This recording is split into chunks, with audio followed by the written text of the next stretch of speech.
अ, पुणे ग्रामीण जिल्ह्याचे अधीक्षक श्री संदीप सिंग गिल सर हे सध्या जिल्ह्यामध्ये चालू असणाऱ्या किंवा राज्यामध्ये चालू असणाऱ्या स्थानिक स्वराज्य निवडणुका 2025 तसेच आगामी जिल्हा परिषद पंचायत समिती निवडणुका 2025 ह्या शांततेत आणि भयमुक्त वातावरणात पार पडाव्यात ह्यासाठी जिल्ह्यातील जे रेकॉर्डवरचे सगळ्यात गुन्हेगार आहेत, अवैध शस्त्र बाळगणारे आहेत, अवैध हत्यारे बाळगणारे, अवैध वाळू व्यवसाय करणारे, गोमांस तस्करी करणारे किंवा ज्यांच्यावर प्राणी संरक्षण कायद्याअंतर्गत गुन्हे दाखल होतात असे आरोपी, तसेच सार्वजनिक सुरक्षेस बाधा आणणारे धोकादायी व्यक्ती यांच्या विरोधात आम्ही एक विशेष मोहीम राबवत आहोत.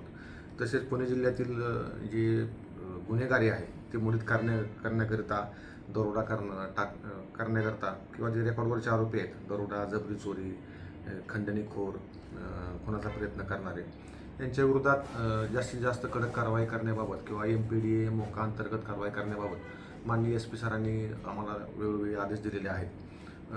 त्या अनुषंगाने पोलीस स्टेशन आळेफाटा हद्दीमधील रेकॉर्डवरील आणि धोकादायक असणारा इसम आहे खालिद अहमद गुलाब गौस व्यापारी, वय वर्ष 58 वर्ष, राहणार आळे, तालुका जुन्नर, जिल्हा पुणे याच्यापूर्वी बेकायदेशीर गर्दी जमावून घातक साधनांचा वापर करून अन्यायाची आगळीक करून नुकसान करणे, खुनाचा प्रयत्न करणे, संगनमत करून जनावरास ठार मारून विकलांग करणे, बेकायदेशीर जमाव जमवून इतरांचे जीवित किंवा व्यक्तिगत सुरक्षा धोक्यात आणणारी कृती करणे, बेकायदेशीर जमाव जमवून खुनाचा प्रयत्न करणे, प्राण्यांना क्रूरतेने वागवण्यास प्रतिबंध करण्याबाबतचा अधिनियम आहे सन 1960चा व महाराष्ट्र प्राणी संरक्षण अधिनियम 1976 चे कलमांतर्गत प्राण्यांना उगीचच वेदना आणि यातना देऊन प्राण्यांना क्रूरतेने वागवणे, गायींची कत्तल करणे अशा वेगवेगळ्या प्रकारचे एकूण 7 गुन्हे दाखल होते.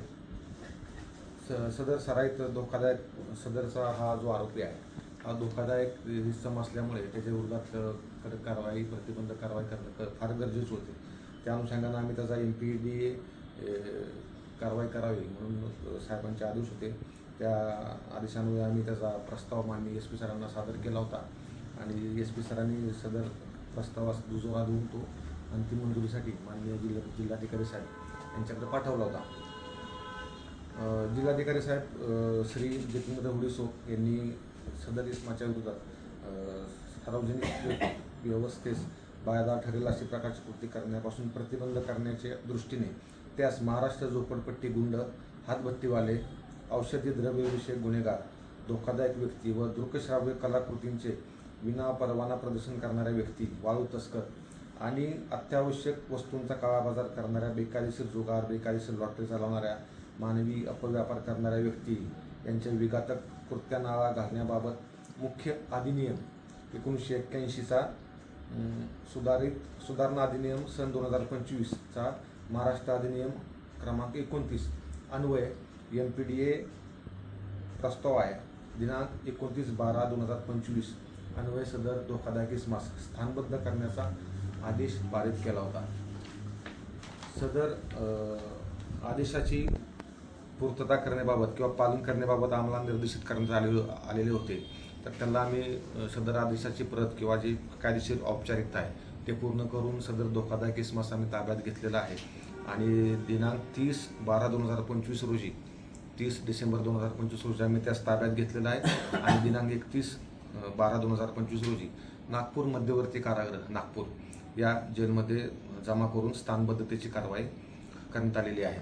सदरची कामगिरी ही आमच्या जिल्ह्याचे माननीय पोलीस अधीक्षक सर श्री संदीप गिल सर, माननीय Ramesh Chopde sir, additional SP sir, DYSP sir Shri Dhananjay Patil यांच्या मार्गदर्शनाखाली तसेच आमचे LCBचे पोलीस निरीक्षक श्री अविनाश श्रीमकर सर यांच्या मार्गदर्शनाखाली माझ्या पोलीस स्टेशनचे सहाय्यक पोलीस निरीक्षक श्री अमोल पनाळकर,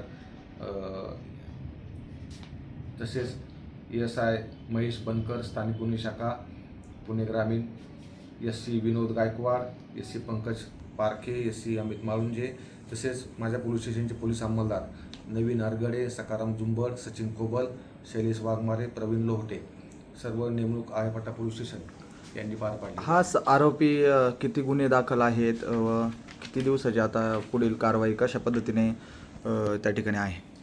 हा जो आरोपी आहे खालिद अहमद गुलाब रोस व्यापारी वय 58 वर्ष राहणार आहे यांच्या विरोधात आळेफाटा पोलीस स्टेशनला 7 गंभीर स्वरूपाचे गुन्हे दाखल आहेत. त्याच्या विरोधात गोमांसचे गुन्हे आहेत, तसेच अटेम्प्ट टू मर्डरचे 307 प्रमाणे गुन्हे दाखल आहेत. त्याच्यामुळे त्यांच्यावर कारवाई करण्यात आलेली आहे. तरी या ठिकाणी वेगवेगळ्या गोष्टी घडत असतात, यावर काही कारवाई करण्याचं काही निर्देश किंवा काही प्रस्तावित आहेत का? होय, बरोबर आहे. आता आम्ही एका आरोपीवर रेकॉर्डवरील आरोपीवर MPD अंतर्गत कारवाई केलेली आहे. परंतु पोलीस स्टेशनच्या हद्दीमध्ये आणखीन इतर 2-3 इसम आहेत जे समाजाच्या दृष्टीने धोकादायक आहेत, जे खंडणीखोर आहेत किंवा ज्यांच्यामुळे जातीमध्ये तणाव निर्माण होऊन कायदा व सुव्यवस्थेचा प्रश्न निर्माण होऊ शकतो. असे 2 ते 3 इसम अजून आहेत. तर त्याच्या विरोधात आम्ही कारवाई करत आहोत. कडक कारवाई करणार की कसं? स्थान पद्धतीची कारवाई करणार आहे. मोका अंतर्गत कारवाई करता येते किंवा MPD अंतर्गत कारवाई करता येते. तर त्या अनुषंगाने आम्ही सगळ्यात कायद्यामध्ये ज्या तरतुदी आहेत त्याप्रमाणे जास्तीत जास्त कडक कारवाई करणार आहोत.